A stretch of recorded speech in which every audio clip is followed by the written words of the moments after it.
I don't know about you guys, but I am so sick and tired of all the podcasts that are 10 steps to a better life, 7 steps to success. Stop giving out so much advice and tell more stories.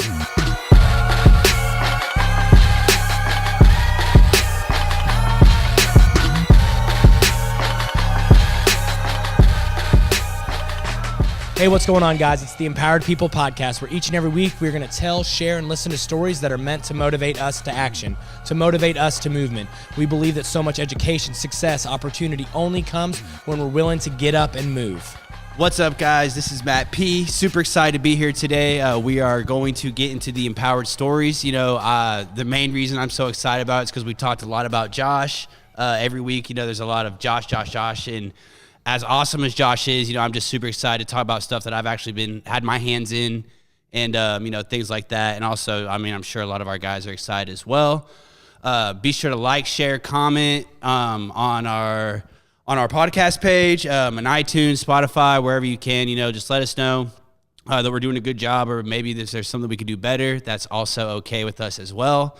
And let's freaking get it, man. Hey, listen, so one thing I do want to say right off the bat, though, is like with the comments or the sharing or the rating or reviews or anything like that, like when I was in high school and we played football, right, and there was 2-a-days. And it was funny, the coach on day one said, hey, man, I don't want to hear anybody say it's hot, okay? It's August. It's definitely hot. Everybody knows it's hot. Everybody's hot. Don't state the obvious. So if you want to comment, hey guys, I really think you could step your game up on the intro, we already know that, okay? It's hard to get it going. It's hard to get it rolling. This is take 17 for this episode. We get it. So don't comment. We got to get better at the intro. We know. But so that's anyways. So there's a couple funny things I wanted to. No, don't shake your head. No, they're watching. I know. Don't say that. It's been a fun adjustment too, guys. Man, we've had a lot of success on the podcast. Thanks a ton for listening. Thanks a ton for rating and all that stuff. But like the YouTube channel has done really well too. So thanks a ton for that. It is funny as we're talking. Sometimes we forget people are looking. So like we have to warn Matt not to pick his nose quite often. It is big. It is big. Anyway, so I had some kind of funny things happen. So today I was at an entrepreneurship event, and one of the guys, I was talking to him because we had this really cool opportunity to sponsor a concert that's coming up. Stranger Days Brewing is having a concert, and the Phantom is performing there, and I'm good friends with him, and I just love his music. He's got a song, Quit Crying, that honestly, whenever Matt complains, Quit crying. Yeah, dude. Wah, wah, wah. It's a really dope song, and so he asked us if we wanted to like get involved and help buy tickets for people that couldn't afford tickets. And I was like, I'm going to jump on board with that, right? Like we started Empowered Electric. We always say it's a for-profit company with a nonprofit heartbeat. I'm all into that. And it was kind of a unique situation. We don't know if it's a great investment for our brand or whatever, but we believe in him and we believe in what he's doing. So we did that, and I'm at this entrepreneurship event, and I'm telling these guys, and one of the guys, neat dude, but he's like, why would you do that? That's just what does that benefit you? Just really questioning it, like kind of was a stupid idea. And I feel like that happens a lot of times. It just seems like a stupid idea. Like, why are we doing a podcast? Why are we doing a YouTube channel? Why are we trying to spend tons of money on videos and Facebook ads and all that kind of stuff? And it reminded me of the Chris Sacca. I don't know if you know who that is, but Chris Sacca is this really big time financial investor, and he's on Shark Tank every once in a while. I don't know if he's on as a regular, but he's a guest person, and he's got this huge portfolio, and one of his biggest investments was Twitter. And he said whenever he was trying to convince people to buy stock in Twitter, or would give them a portfolio that had a bunch of different companies, it seemed like early on everybody was going, hey, wait a second, why? What is this Twitter thing? I don't see how this is valuable. I don't see how this is going to make me money. And it got to the point to where he said, fine, he was like, screw it. If you don't want it in your portfolio, I'll buy that from you.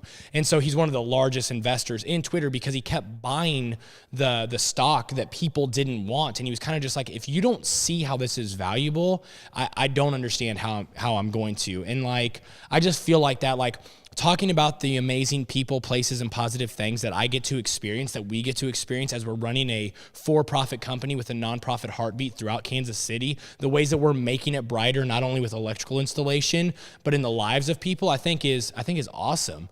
Dude, it's awesome. Yeah, it's super awesome. That's why we do it. Yeah.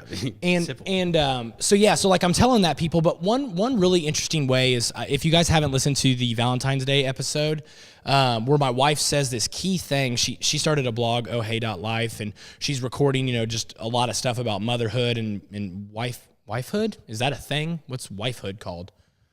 Marriage. She's writing about child raising and marriage. She said, the more I forget, the less I can relate. So the long-winded reason that I'm telling you that is because like the more I forget about these early stories of Empowered Electric, the less I'm able to relate, because I had a contractor at my house and I was talking to him and he was like, hey man, were you ever broke? Not like past Josh, but like Empowered Electric Josh, were you ever broke? And I was like, absolutely, dude. I mean, I was broke as a joke most of the time.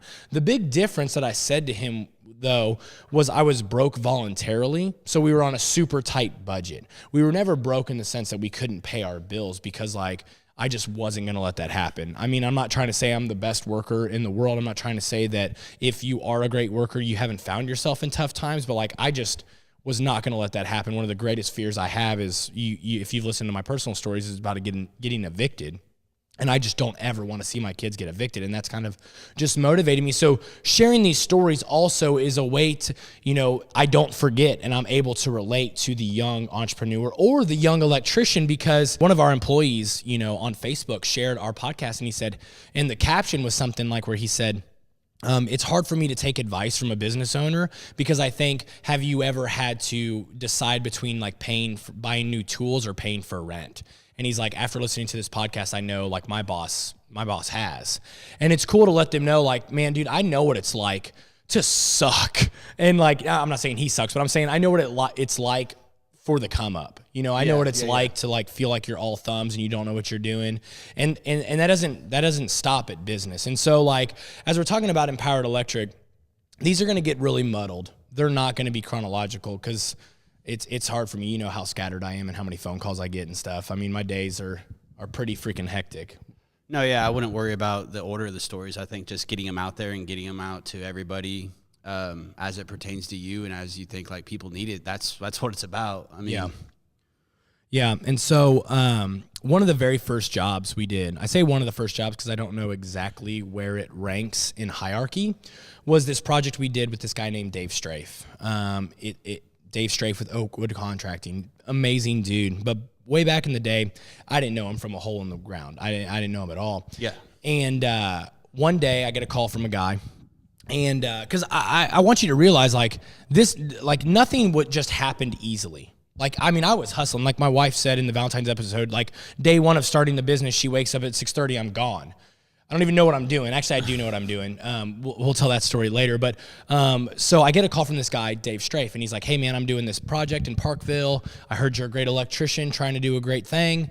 I wonder if you'd come take a look at it with me. And I'm like, yeah, absolutely. Hold on, let me see if my schedule's clear. Nothing on the calendar, of course. I'm like, yeah, I can make it there. And so I go and I look at this job, and it's a small little tenant finish. And if you don't know what a tenant finish is, it's like there's a big commercial building that has like a little couple offices that they're going to make into. This was a counseling office.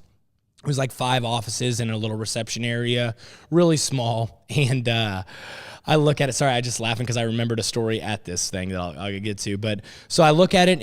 It's pretty small, and I'm still new to. Remember, I like started Empowered Electric, and I'm not a salesman. I'm not an estimator yet. I haven't done a lot of that. I'd done change orders, so I kind of knew how to price it. But like I was gonna kind of shoot from the hip on this one, and so I kind of put together a bid, and I come in at $6,000, right? And I send him the proposal, and I say, hey, Dave, Oakwood Contracting, I can do this project for $6,000. And I send it to him, and I'm nervous as heck. When you send that email or you send that bid, and you're just like, oh gosh, like you're expecting them to like call you right then, I mean, I'm sure you've had that feeling. No, I mean, yeah, whenever you're building something for, 3 days, a week, whatever it may be, and then that final send button, it's like, I mean, some of the bids that we've done, like today was like $340,000, and I'm just like, I hope I don't screw the company on this one. Like, it's a lot of money, but I know it's not that I would screw the company. No, yeah, no, it's just funny. Like you'll see Matt's finger like scared to hit send, and I'm like, send, like move on, like throw the ball, we're good, like move on. And but no, I was like that exactly. I was exactly like the same with that. We've bid over $3 million projects. And that first $6,000, dude, I'm terrified. And I send it and he's not calling and I'm so nervous. And I call him and he doesn't answer. Oh gosh, dang it. He didn't answer when I called him. He's probably so mad at my bid. It's probably so high. I don't know what to do. And I'm, just freaking out. Next day, Dave calls me. And he's like, young man, we're going to use you. Come, can you come take a look at the job again? I want to go over some things. And so I go over and we're looking at it. He's a cool guy. He like always brings his dog named Sis to the job sites. Like he's just a really neat guy. He's a really, you can tell this is 40 years ago. Like he's become a good friend, a great ally. You know him. Yeah, he's an OG. I mean, anybody that has a dog, just follow them around. Like, is super cool. Yeah. Sis is an awesome dog. I mean, yeah. And Sis, so, yeah. Well, yeah. It's you learn it's because he has 4 sisters. Like he's like a single boy in an all-girl family. So what was the job? So it's just a little counseling office, $6,000. And so I go to the job site and he goes, young man, he always calls me young man, I'm going to use you because I'm desperate. But just know I had $4,500 in the budget. I think it's a really key thing. He says, young man, I'm desperate, but just know I had $4,500 in the budget. But if you say it's $6,000, we're going to use you. And I said, did you feel like he was? I feel like that's like maybe a sales tactic people use. You know what I mean? Like, I'm gonna knock you down a little bit, and you didn't feel that way. So no, I didn't feel that way because he straight up said, like, we're gonna use you. You say it's $6,000, we're gonna use you with $6,000, but just know we had $4,500 in the budget. And he said we're desperate, and that was a key thing for me because when I started Empowered, there was 2 things that I noticed in like construction, and if you're a homeowner, I guarantee you can relate to this. In the industry, especially electrical, they sell on desperation and they sell on fear. Yeah. So like something breaks, your AC goes out, you lose power to your panel, whatever it is, or so there's desperation. Like I need this now. I see it in restaurants all the time. Or there's like fear, like, oh man, a GFI tripped. It's probably a major safety hazard. You don't want your little daughter to die, do you? And then you're charging like $200 to replace a GFI that costs, $12 at Home Depot. I knew as I grew Empowered Electric, I didn't want to sell based on desperation or fear. In this situation, I didn't feel that way. I just said, hey, my bid's $6,000. I really want to do this project. And so I do it. And I killed it. Like I do everything. No, it's not like I do everything. I actually, power. Yeah, I killed the power. Shocked myself. But so anyway, so I get the job done, right? And I total up all my invoices, the hours I spent, what I would pay an electrician had I, did that, because I think there's a tendency, which I ran the risk of it, that you run so fast you don't pay attention to whether or not you're making money or how you're going to scale with the overhead and profit. Yeah. Well, I factor all that stuff in, and kind of, if you haven't listened to when I got called a young punk B-word because of the profit and loss statement and not, keeping track of stuff like that, I learned how to do that. So I look at it, and dude, it comes in at $4,400. That's my labor, that's my material, that's the overhead and profit I need to continue to scale and hire people as I continue to go.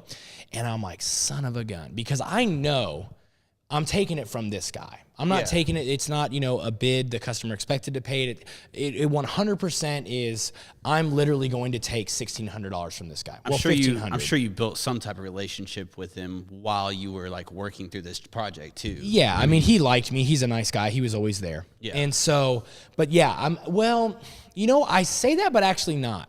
I mean, I developed kind of a relationship. It was like a week-long project, so I didn't know him super well. But that's the thing. If you only treat, I think I heard somebody say like, hey, if you're looking to get married to somebody, watch how he treats a waitress or a waiter, because like the way he treats like the lowest person is how he's going to treat you. And I think that's true. Like if you're just treating customers that you know well and you're not treating new customers well, I think that's bad. So I only knew him for like a week. But anyways, I total that up and I'm like, son of a gun. So I send him I send him an invoice or whatever.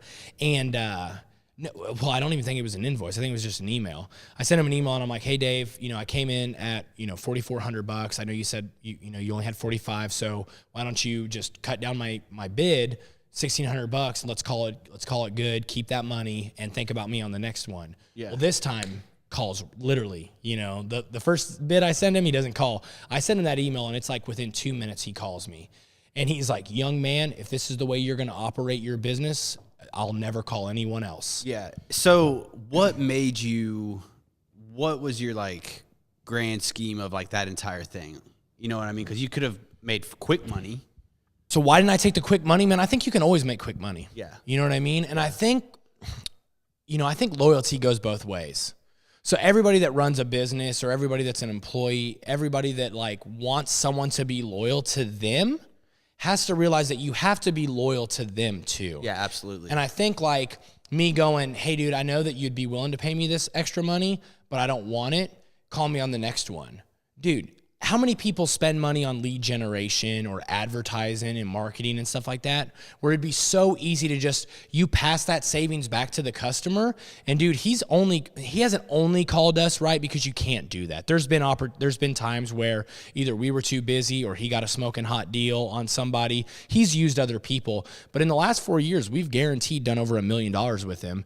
And honestly, he was one of the big influential parts in us buying the building that we're now going to put our HQ in. Yeah, which is super awesome. Dude, it's crazy. And I mean, you know him. I mean, he's just one of the most down-to-earth, nice customers and loyal customers. Yeah. And like, so that loyalty goes both ways. I think also like as you're starting a business or as you're trying to advance and climb the ladder, things like that, we always said that we wanted to be the electrician or we wanted to be the company that people wanted to use, not had to use.